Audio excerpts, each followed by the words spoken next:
செம்ம காண்டாவுதுண்ணே. ஆனா நீங்க இவங்கிட்ட இவ்வளவு தன்மையா பேசிக்கிட்டு இருக்கீங்க. கோபத்தை மறைச்சிட்டு தம்பின்ற மாதிரி பேசிக்கிட்டு இருக்கீங்க. ஆனா இவன் மூணாவது மனுஷன் மாதிரி உங்ககிட்ட பேசுறானே. அப்பா நீங்க தான்ப்பா அவனுக்கு தேவையில்லாம இடம் கொடுத்து பெரிய ஆளைக்கு விட்டுருக்கீங்க. அவன் தெளிவா தான் இருக்கான். இனிமேலாம் உங்க பேச்ச மதிக்கவே மாட்டான்பா. அண்ணா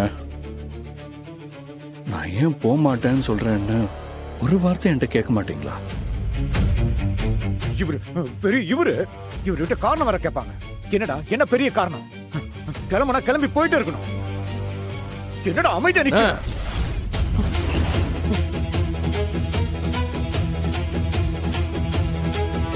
அண்ணா வேண்டாம்.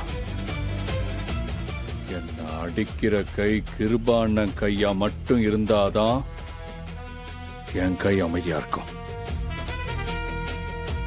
அதை தவிர வேற யார் கை எமல பட வந்தாலும்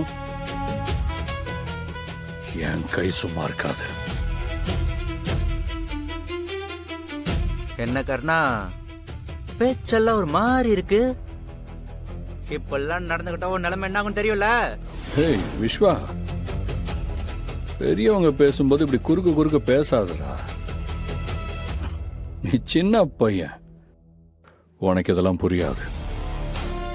இங்க பேச்சு எனக்கும் என் அண்ணனுக்கும் மட்டும்தான்.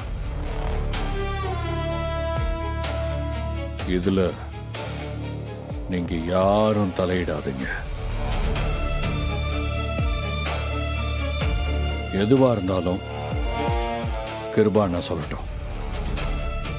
அவர் என்ன வெட்டி கூட போடட்டும்.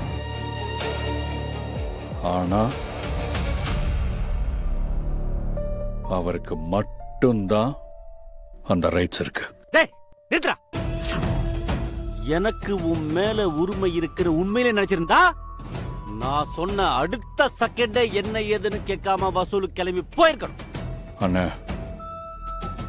நான் வசூலுக்கு போக மாட்டேன்னு சொன்னது உங்களை எதிர்த்து பேசுறதுக்காகவோ இல்ல இந்த சொல்லியோ இல்ல.